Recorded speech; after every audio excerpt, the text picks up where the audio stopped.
Tudo bem? Estamos de volta aqui com o programa Pontuando para falar de um assunto que eu particularmente acho interessante nessa altura da nossa vida. Qual que é a hierarquia das necessidades do ser humano? Bom, nós vamos fazer um programa, um podcast, baseado no pensamento de Abraham Maslow. A gente vai dizer quem é ele, né? Vamos fazer um estudo em cima dessa hierarquia de necessidades de Maslow. Ele até imaginou uma pirâmide de necessidades. Existe um pensamento, ele tem uma fundamentação, ele teve uma vivência. Nós vamos falar um pouco da biografia dele e vamos falar do fundamento da psicologia humanista, que ele também fazia parte da psicologia humanista, e do século passado, como é que ele agiu e quais foram as motivações dele. Muito bem. Mas antes de mais nada, eu vou pedir para você deixar seu like, para você compartilhar esse podcast vídeo, porque tem ideias que servem para nós todos refletirmos, para você deixar seu comentário se você achar necessário e assinar o nosso canal. Bom, primeiros anos e quais foram as influências de Abraham Maslow. O Abraham Harold Maslow nasceu no Brooklyn, em Nova York, no dia 1º de abril de 1908. Ele era o mais velho dos 7 filhos de imigrantes judeus russos, que inclusive eram imigrantes não instruídos, que imigraram para os Estados Unidos. Então ele não teve assim uma base filosófica de família, de estudiosos. Eles eram pessoas simples, que não tinham uma instrução formal. Mas ele conseguiu se destacar. A sua infância foi infeliz e solitária e era marcada pelo antissemitismo, já que ele era judeu, o que levou ele a imaginar um mundo ideal que poderia ser alcançado por meio de uma boa educação, uma justiça econômica, encontrando refúgio nos livros. Inicialmente ele estudou direito no College of New York para agradar seu pai, mas desistiu por falta de interesse. Em 1928 ele casou-se com a sua prima Bertha Goodman e ambos se matricularam na Universidade de Wisconsin-Madison, onde ele obteve um bacharelado em 1930 e um mestrado em 31 e o doutorado em psicologia já em 1934. Ele era uma pessoa ágil e inteligente. Inicialmente ele foi influenciado pelo behaviorismo e posteriormente pela teoria psicanalítica, inicialmente pelo behaviorismo e logo depois pela teoria psicanalítica. E ele tornou-se gradativamente cada vez mais crítico a essas teorias. Ele as achava muito intervencionistas, muito diretivistas. Ele teve como mentor Harry Harlow na Wisconsin, famoso pelos seus experimentos com macacos rezos bebês e comportamento de apego que acreditava em seu trabalho e encorajou o Maslow. Após a graduação, retornou a Nova York para trabalhar com Thorndike, no Columbia, onde se interessou por pesquisas sobre sexualidade humana. Thorndike era um outro psicólogo, de uma outra linha de psicologia. Em 1937, ele começou a lecionar em tempo integral no Brooklyn College e continuou até 1951. Durante esse tempo no Brooklyn College, ele foi fortemente influenciado pelo psicólogo da Gestalt, Max Wertheimer, e pela antropóloga Ruth Benedict, que se tornaram sujeitos de sua pesquisa sobre o potencial humano e sobre o bem-estar humano. De 1951 até 1969, ele atuou como chefe do Departamento de Psicologia da Universidade de Brandeis, onde desenvolveu ainda mais as suas teorias e conheceu Kurt Goldstein, que originou a ideia de autorrealização, que era uma das pedras fundamentais da teoria do próprio Maslow. Ele cofundou o Journal of Humanistic Psychology de 1961 e o Journal of Transpessoal Psychology de 1969. Maslow faleceu com um ataque cardíaco fulminante no Mellon Park, na Califórnia, em 8 de junho de 1970, com apenas 62 anos, infelizmente. Mas ele deixou uma contribuição muito interessante. Qual que era o clima histórico e intelectual da psicologia nos meados do século XX? Bom, a psicologia em meados do século XX era amplamente dominada por duas principais escolas de pensamento, o behaviorismo e a psicanálise. O behaviorismo era defendido por figuras como John Watson e Skinner. Concentrava-se em comportamentos observáveis e nos princípios do condicionamento clássico e operante. Esse behaviorismo era uma teoria comportamental onde o terapeuta eles raciocinavam em termos de dar um estímulo e esperar a resposta, e achavam que as soluções dos problemas para as pessoas seriam uma filosofia assim, meio para o animal, né? Porque é como se você tiver, como quando você trata um animal, por exemplo, quando você quer que ele faça alguma coisa, você tenta que ele se eduque fazendo uma determinada coisa e dá um prêmio para ele no final. É uma coisa muito, muito similar a isso aí. Eu, há muitos anos atrás, já li sobre behaviorismo, e ele é uma teoria muito intrusiva, muito diretiva. Eu acho até um pouco desrespeitosa, porque ela desconsidera a natureza integral do ser humano. Isso é uma opinião minha. Existem vários críticos do behaviorismo, e eu não vou entrar nesse detalhe para não ficar muito grande. E a psicanálise todo mundo conhece. O pioneirismo disso da psicanálise foi de Sigmund Freud, e ele enfatiza muito essas motivações inconscientes das experiências da primeira infância, na formação de personalidade, da saúde mental e tal. A psicanálise e eventos mentalmente descartáveis, como não observáveis, por exemplo, do behaviorismo, ficava fora do escopo da psicologia científica. E a psicanálise, ela vinha em cima exatamente do inconsciente, mas sempre tratando de problemas. Eu não vou descaracterizar a psicanálise como solução, não tenho competência para isso. E o behaviorismo eu francamente não gosto, e existem vários críticos que falam muito do que eu observo, que penso e até me baseio neles. Mas o que o Maslow quis fazer, assim como o Carl Rogers, era criar uma coisa mais otimista, que o terapeuta não estivesse ali para resolver problemas apenas, ou traumas, ou aquela coisa soturna. Claro que existem problemas que vai ser a psicanálise, a psiquiatria clássica, etc., que vão resolver. A proposta deles é uma psicologia humanista, um pouco mais otimista com relação ao progresso humano. Bom, tanto o behaviorismo quanto a psicanálise foram criticados por pensadores humanistas da escola de Carl Rogers e da escola de Maslow, por serem excessivamente deterministas e até pessimistas, focando no condicionamento externo, no caso do behaviorismo, e nos impulsos inconscientes, no caso da psicanálise, muitas vezes negligenciando o papel das escolhas pessoais e do potencial de crescimento das pessoas comuns, aquelas pessoas que não têm um desajuste necessariamente, mas que estão procurando empreender, melhorar sua vida, melhorar sua cabeça, ter melhor relação com seus pares. Toda pessoa pode ter um aprendizado dentro da psicologia sem necessariamente ter um problema. Às vezes a pessoa tem dificuldades aqui e ali de comunicação, de entendimento, de se realizar, de prosseguir, de caminhar na vida. E isso não é necessariamente um problema, é apenas uma proposta, uma coisa que tem que ser colocada na mesa para que se possa pensar. É igual o caso de você ter uma medicina profilática e não uma medicina que você está lá para tratar de uma doença, né?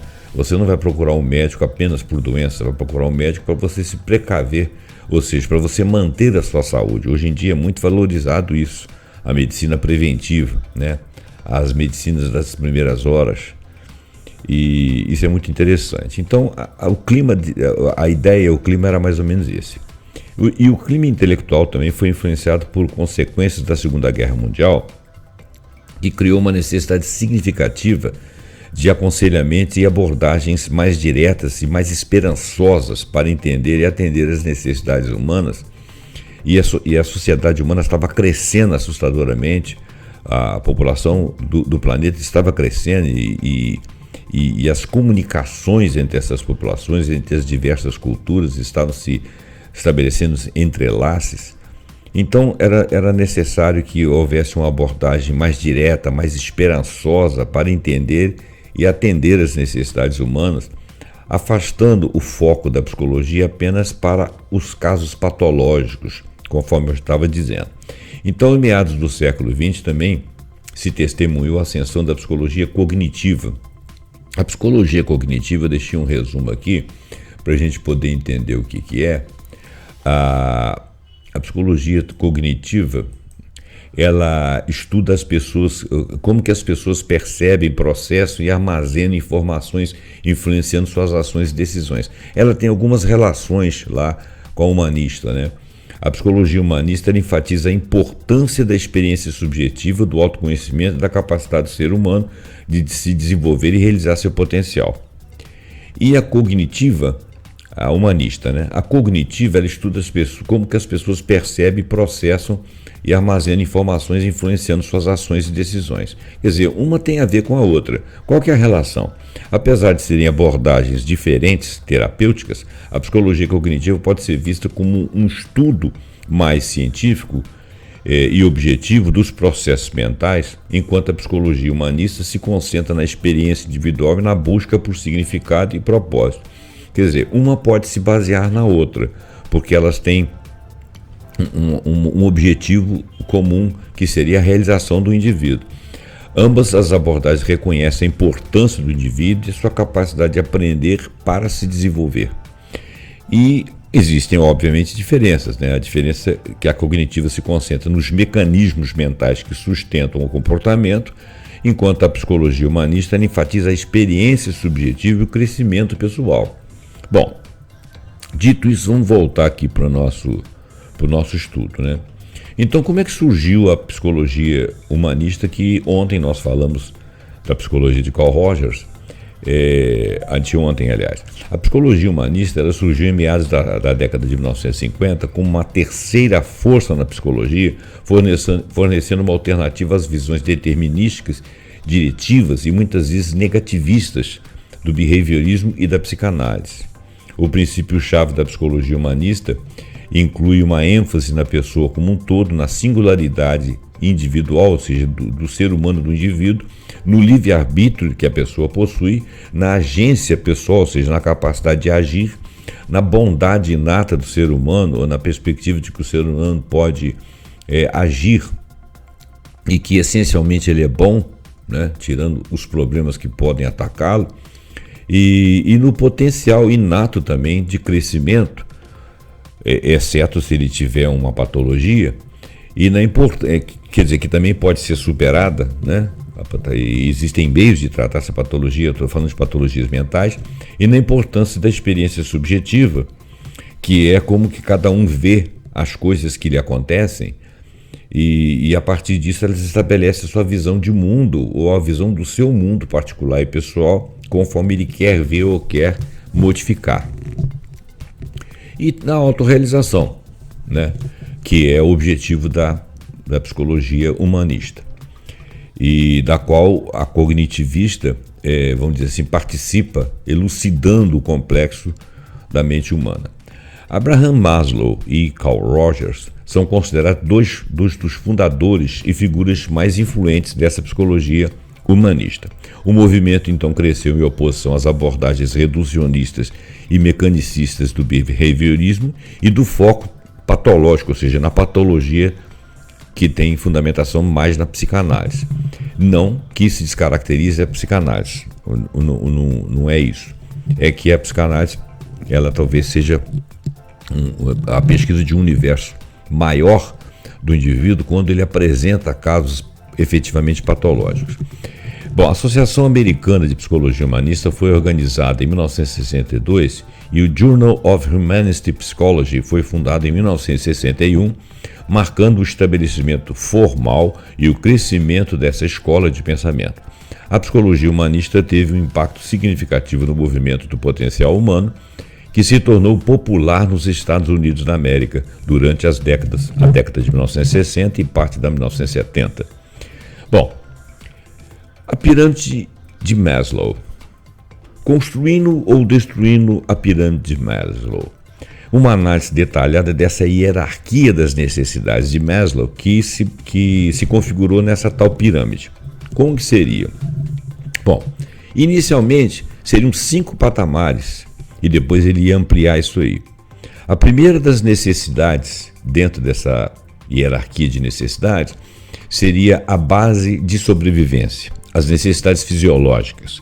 Então, por exemplo, são as necessidades mais fundamentais sobre a sobrevivência humana, exigência de ar, de água, de comida, de abrigo, de calor, de sexo, de sono. O mais basicão mesmo, né? Desculpa. Maslow considerou essas as necessidades mais essenciais que, se não forem atendidas, o corpo não pode funcionar adequadamente, parece lógico.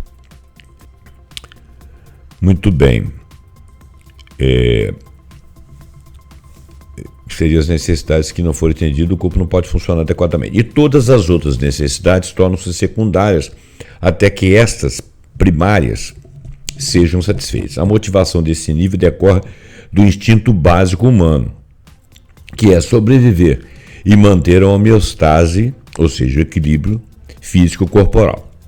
Exemplos de como essas necessidades são abordadas em vários contextos incluem garantir nutrição, o descanso adequado, se for o caso de uma enfermagem, por exemplo, ou se for um caso de trabalho, ou do próprio médico, ou do próprio indivíduo num trabalho, seja de casa, no cuidado de alguém. Você tem que ter um momento de descanso. Fornecer acesso a amenidades básicas na educação, se for o caso de ser um educando, uma remuneração justa a qualquer tipo de trabalhador, dentro do espaço de qualquer tipo de trabalho, em que o trabalho seja confortável e o local, além de ensejar o conforto ao trabalhador, a localidade, né? O acesso aos deslocamentos. Bom, isso aí seria para garantia das necessidades básicas da pessoa para que o corpo dela funcione adequadamente. Necessidades de segurança, estabilidade e segurança na vida. Essas necessidades já seriam posteriores às mais básicas, surgem quando as necessidades fisiológicas já estão amplamente satisfeitas, em princípio, abrangendo o desejo de segurança, estabilidade, proteção contra danos físicos e emocionais, a segurança financeira, a saúde, a ordem, a previsibilidade e o controle na vida e no ambiente de uma pessoa. Quer dizer, aquilo que mantém a pessoa estável. Esse nível torna-se cada vez mais importante, dominando o comportamento e levando a um foco na busca de circunstâncias seguras de estabilidade e proteção. Manifesta-se em impulsos para ter uma casa em um bairro seguro, uma casa boa, saudável, a segurança no emprego, economias financeiras mais do que o justo para que se mantenha, e economia para para não ser surpreendido por um acontecimento qualquer, você tem como bancar, seguro, né? Seguro de vida, por exemplo, seguro para os seus descendentes, e uma sensação de ordem de vida e previsibilidade, que pode ser de espaço e pode ser econômica também, ou pode ser emocional, né? Como que você tem uma previsibilidade emocional? Bom, se tudo tá de acordo, se você não tem estabilidade, se não está brigando com ninguém, é previsível que você possa seguir a sua vida normalmente com a sua esposa, com o seu marido, com seus filhos, com seus pais, com seus amigos. Agora, se você tem uma ameaça a toda hora, o seu momento fica imprevisível, então você deixa de ter estabilidade emocional. É particularmente importante para as crianças, né, que geralmente têm uma necessidade maior de se sentir seguras. Inclui segurança física, emocional, financeira, saúde e bem-estar. Ok. A terceira, necessidade de amor e pertencimento. A importância da conexão social. Conexão real, né? Essas necessidades referem-se à necessidade de relacionamentos interpessoais, amizade, intimidade, confiança, aceitação, dar e receber afeto e amor, um senso de pertencimento a um grupo, especialmente forte na infância, essa característica, essa necessidade, e pode superar as necessidades de segurança em alguns casos, né? Aquela coisa de você ter conectividade pode até superar a necessidade de segurança, se você sentir que você tem um grupo que te apoia. Tá, a falta de atendimento a isso pode levar à solidão, ansiedade social, depressão, e tem pessoas que são mais susceptíveis a isso e outras menos. Envolve tanto dar quanto receber amor. Exemplos de como essa necessidade é atendida no local de trabalho e na comunidade inclui amizades, relacionamentos familiares, participação em grupos sociais, amigos, né? E atividades comunitárias em que você possa estar e pertencer. Necessidade de estima, o quarto. Reconhecimento, respeito e autoestima. Essa necessidade são o quarto nível na hierarquia de Maslow e inclui autoestima, realização e respeito. Maslow classificou as necessidades de estima em duas categorias. Primeiro, estima por si mesmo, dignidade, realização, maestria e independência. E 2, o desejo de reputação ou respeito dos outros. Por exemplo, status, prestígio. Tem gente que não faz muita questão disso, né?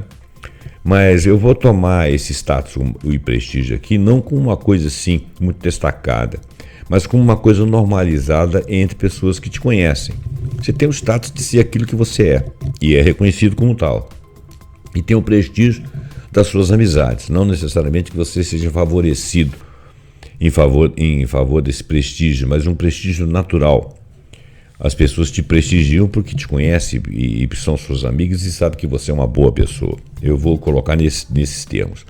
A estima é o desejo humano típico de ser aceito e valorizado pelos outros. É importante para as crianças e para os adolescentes, principalmente, que é o início da vida. A satisfação leva a sentimentos de confiança, de competência. A falta dela pode resultar em baixa autoestima e inferioridade. Estratégias no local de trabalho e na educação podem promover essa estima, como reconhecimento por conquistas e oportunidades de crescimento. E o quinto e último potencial até então, necessidade até então, que é o alcançado, o potencial máximo. A autorrealização é um nível mais alto da hierarquia, referindo-se à realização do potencial de uma pessoa, ao autocumprimento, à busca de crescimento pessoal e a experiências de pico. Quer dizer, as experiências que chegariam no máximo da sua capacidade e da sua competência de realizar algo em favor de si próprio e em favor de uma coletividade, dizendo a que você veio, desenvolvendo seu potencial, dizendo que você é útil, que você tem capacidades, que você tem competência, que você pode servir ao meio social e se servir dele como em correspondência, né?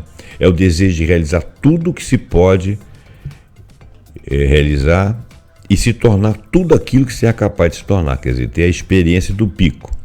Manifesta-se de forma diferente em cada indivíduo com base em seus talentos e, obviamente, seus valores, né? Envolve crescimento pessoal contínuo e experiências de pico, que são as chamadas chegar aos limites máximos da sua competência.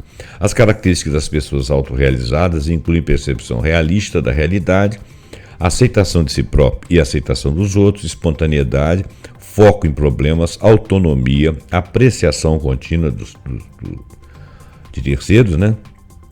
Relacionamentos interpessoais profundos, conforto com a solidão no sentido do momento em que você precisa estar só, ou se você está só por algum tempo, motivado por trabalho, por viagens, por algum tipo de entrega, você sentir conforto ao estar só, senso de humor, né? Não hostil com relação às pessoas, experiências de atingir o seu máximo ou próximo disso, compaixão social, poucos amigos, mas também sentimento de comunidades. Hierarquia expandida. Maslow acrescentou 3 patamares dessa pirâmide de 5. Primeiro, necessidades cognitivas, o desejo de conhecer, de entender, de explorar, de aprender, de encontrar significado nas coisas, nos procedimentos, na própria vida. Necessidades estéticas, a apreciação da beleza, da sua, dos outros, dos lugares, dos ambientes, da vida. Equilíbrio, forma, ordem e ambientes agradáveis. Necessidade de transcendência, motivação além do eu pessoal, incluindo espiritualidade, crença em alguma coisa ou liberdade para exercer uma espiritualidade que lhe convenha, serviço aos outros, conexão com algo maior, né, algo transcendente, ou imaginar isso. Parece que isso aí faz parte também das perspectivas. Vozes de apoio, perspectivas sociológicas e psicológicas. Quem que eram os favoráveis a ideias de Maslow?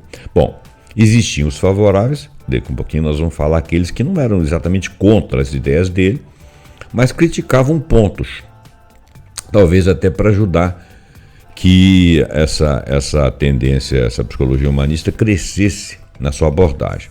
Bom, mas vamos falar primeiro dos que apoiam. Pesquisa sugere que atender às necessidades da hierarquia de Maslow está ligada à maior satisfação com a vida e com o bem-estar. Um estudo em 123 países revelou que a satisfação das necessidades básicas contribui significativamente para as emoções positivas e avaliações da vida. A importância das necessidades sociais e da estima é destacada por pesquisas sobre conexões sociais e longevidade. Uma análise funcional apoia ideias de diferentes sistemas de motivação para necessidades fisiológicas, de segurança e pertencimento e também de estima. A hierarquia se alinha com a psicologia do desenvolvimento, sugerindo uma progressão de necessidade desde a primeira infância até a idade adulta. Muito bem. Aplicações em diversos campos: educação, saúde e negócios. A hierarquia de Maslow é amplamente utilizada na educação para entender a motivação dos alunos e criar ambientes de aprendizado e de apoio. Na área da saúde, particularmente na enfermagem, é aplicada para priorizar o cuidado com o paciente e compreender suas necessidades. Mas pode ser aplicado também na área da saúde com relação à visão do médico do paciente, né? No mundo dos negócios, é influente para entender a motivação, o engajamento e a satisfação dos que trabalham, dos funcionários, dos próprios clientes daquela empresa. No marketing, por exemplo, é utilizada para compreender o comportamento do consumidor e adaptar estratégias de posicionamento e publicidade dos produtos. O apelo intuitivo e a utilidade prática deste modelo. A progressão simples, ordenada e intuitiva das necessidades ressoa com as experiências de muitas pessoas, oferece uma visão de senso comum da natureza humana, fornece uma estrutura para identificar necessidades de adaptar a abordagens de motivação. Agora, quais seriam os argumentos sociológicos e psicológicos que enunciariam ou pontuando fatos que não estariam em acordo, ou seja, que esses autores não concordariam, contribuindo com a psicologia humanista, mas com relação a Maslow, chamando atenção para os pontos dessas necessidades. Críticos, né? Uma crítica significativa a respeito da pirâmide de Maslow, das necessidades, né? É a falta de pesquisa empírica robusta que sustente a estrutura hierárquica estrita. A teoria de Maslow não se baseou em pesquisas empíricas credíveis ou creditíveis, mas em observações pessoais e análises bibliográficas de uma amostra um tanto limitada. Essa é uma crítica que alguns cientistas da área fizeram a ele. A dificuldade em testar empiricamente a teoria devido à falta de definições claras e aos desafios da medição da satisfação das tais necessidades. Revisões de estudos encontraram pouco apoio claro e consistente para aquela ordem hierárquica. O viés cultural e a generalização, que são limitantes. Por exemplo, a teoria é frequentemente considerada um reflexo dos valores individualistas ocidentais. particularmente na ênfase da autorrealização. Pode não ser universalmente aplicável e sociedades coletivistas que priorizam a comunidade e a conexão social em vez de realização individual, talvez não sintam o viés daquelas necessidades naquela ordem. Há um viés etnocêntrico devido à ênfase quase que exclusiva em americanos do norte, principalmente educados, inteligentes e do sexo masculino. Quer dizer, existe uma coisa assim etnográfica, uma coisa ligada a uma questão social de pertencimento a uma classe, de pessoas que tiveram uma fundamentação teórica, ou seja, tiveram estudo, né, educados, pessoas que desenvolveram inteligência e muito voltada para os homens, para o sexo masculino. Não se considerou muito os vieses das próprias mulheres, mesmo considerando que isso é ocidental e individualista, no contexto de uma cultura altamente individualista, diga-se de passagem. As diferenças culturais na priorização das necessidades não são adequadamente explicadas. Ele teria que conhecer outras culturas para ver se ele conseguiria aplicar a mesma pirâmide. Isso é uma crítica. A rigidez da estrutura hierárquica e os modelos alternativos. Olha bem, a motivação humana é frequentemente mais complexa e pode não seguir uma progressão linear estrita através das necessidades. Os indivíduos podem buscar múltiplas necessidades simultaneamente ou até alterar a ordem sugerida por Maslow na hierarquia. Existem exceções a essa hierarquia, como alguns indivíduos priorizando necessidades mais elevadas antes de satisfazer as mais baixas, né? Modelos alternativos de motivação, como a teoria ERG de Alderfer, que é uma hierarquia que resume a de Maslow, mas em três parâmetros: existência, relacionamento e crescimento, né? Existem motivações em cima dessa teoria. E também a teoria da motivação para a realização de McClellan e a teoria de autodeterminação, que oferecem perspectivas mais flexíveis e sutis. Quer dizer, nós poderíamos mesclar a teoria de Alderfer com a teoria de McClellan e com a teoria da autodeterminação, que mais ou menos são teorias de necessidade. Limitação ao abordar a complexidade social e as diferenças individuais. A teoria pode simplificar demais a influência de fatores socioeconômicos externos na motivação. Não leva totalmente em conta diferenças individuais nas necessidades e prioridades com base em fatores pessoais, situacionais ou até culturais. A dificuldade para os gerentes identificarem com precisão o nível de necessidade de funcionários, por exemplo, né? O conceito de autorrealização é subjetivo e difícil de testar cientificamente. Inclusive, dentro de uma mesma empresa, em cargos similares, pessoas podem ter necessidade de realizações diferentes. Então, a pirâmide de Maslow, ela localiza no mesmo lugar coisas que podem não estar ali. A hierarquia de Maslow no século XXI, como é que foi a aplicação? Foi relevante? Ajudou em alguma coisa? Serviu de exemplo? Serviu de teoria inicial para algum comportamento? Bom, o uso contemporâneo da psicologia e da terapia. A hierarquia de Maslow ainda é utilizada como estrutura para avaliação de clientes em terapia, ajudando a compreender seu estado atual e desafios.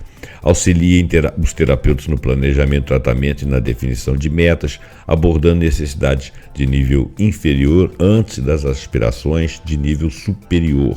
Fornece insights para a compreensão da recaída e também para aprimorar a empatia e o relacionamento com os clientes. Interpretações modernas dessa hierarquia consideram questões contemporâneas como segurança digital e o impacto das mídias sociais como um patamar a ser relativizado ou colocado em alguma ordem de necessidade.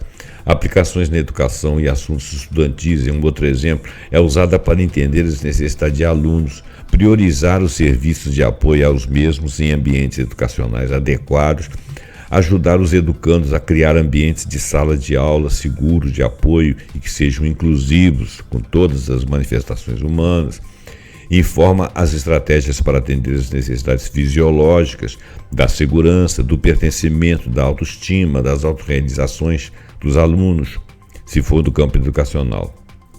Influência em gestão de empresas e estratégia de marketing.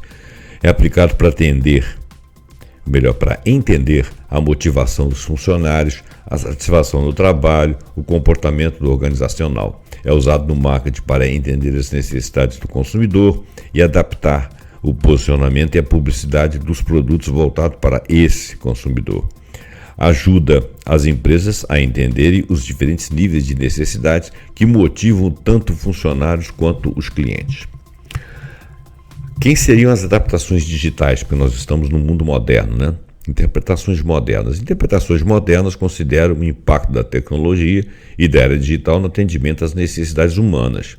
O conceito de uma nova hierarquia de necessidades incorpora prioridades modernas como responsabilidade ambiental, conexão social e vida com propósito.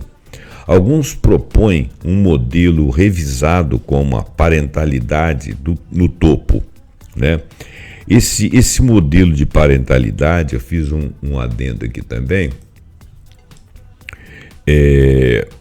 o modelo de parentalidade, ele refere-se à forma como os pais ou os cuidadores interagem com seus filhos, influenciando no seu desenvolvimento comportamental. É um conjunto de atitudes e práticas e estratégias que define a natureza da relação entre pais e filhos, ou cuidadores e filhos, impactados diretamente no seu crescimento, na sua formação.